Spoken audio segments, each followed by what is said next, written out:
hate the feeling you get when you put your all into something just to find out that you put your all in for nothing because your plans fell through. No matter if it's a relationship, a business idea, or some other dream, it's hard when that something doesn't work out quite the way you want it to. Well, there was a man in his mid-60s. He had worked hard in life, and now it was time for him to retire and relax. He received his first Social Security check, and it was only about $100, and he knew there was no way he could survive off of that. So he had to take a stand, make a plan, take a chance. It was either that or survive off of scraps. His desperation was his motivation that made him rise and react. Now, he had a recipe that was heavenly. He just knew it would sell. So he put a pitch together, a special speech that would set him free. He just knew this wouldn't fail. But unfortunately, it did. He went from door to door, and he was either told no or he was ignored. He didn't fail once or twice, 3 times or 4. It was 1,009 times that this man's plans got floored. Now, before I continue, let me pose a question to you. Name one thing that you've tried 1,009 times or even 100 before you withdrew. We are too easily deterred, and we end up on a detour. We get discouraged instead of determined, so our destination we no longer reach for. That man failed 1,009 times, and that still wasn't enough for him to give in, because after 1,009 times, he went for 1,010. Now, you would think with him being in his 60s that his energy would be depleted, or that he should try something else because of all the failures repeated.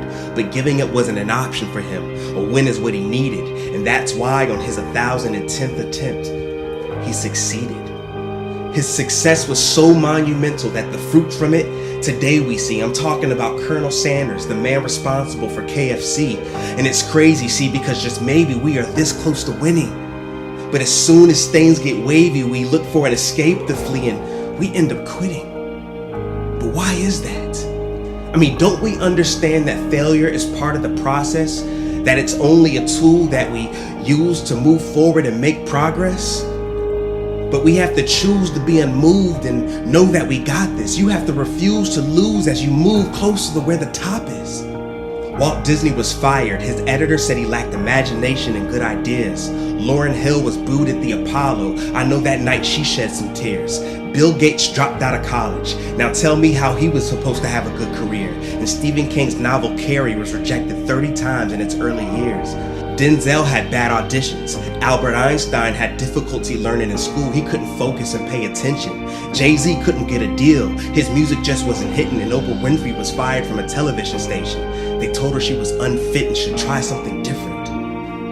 See, all these people had one thing in common. They all failed, but for them there was no stopping. They had too much heart, too much drive, so winning was the only option. And for the times that they felt like moving off their path, they just kept walking.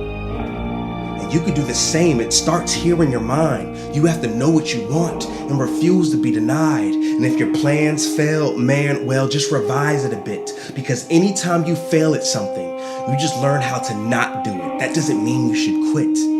So I challenge you to be like Colonel Sanders. Whatever your dreams and goals are, pursue them at least 1,010 times, no less. Because with a mentality that persistent, all those failures will no longer matter once you've reached that one success. Thank you for listening. It's K-Soul. Hey, I just want to thank you for watching, and I really hope you enjoyed that spoken word. I also hope that it has inspired you that no matter what you may be pursuing, if you fail, to know that it's okay to fail and just to keep moving forward, because eventually you'll get to where you're trying to go. If you like this video, make sure you hit the like button. If you want to see more, make sure you subscribe. Once again, thank you for watching. I'm out of here. It's your boy K-Soul. I used to work here on this farm when I was a boy. This was the first job that I ever had. I worked here for Charlie Norris. So at the end of that first month, he fired me and sent me home. So I went home, took my $2 to my mother. And when I gave her the $2 that I had gotten for the month's work and told her that Mr. Norris had fired me, She gave me a little lecture that I shall never forget. She said, "What on earth are you ever going to amount to? You're my oldest son, the oldest of the 3 children. You've got no father. I got nobody to help me depend on but you. And to think that you're so no count that you couldn't hold a job at $2 a month." Well, time she got through tongue lashing me, I felt just about as low as anybody could have ever felt. And I made a resolve then that I would never let hours or work or anything else ever interfere with me doing the best job as possible. And if I ever got another job, I was sure going to prove to her that I was worthy of it.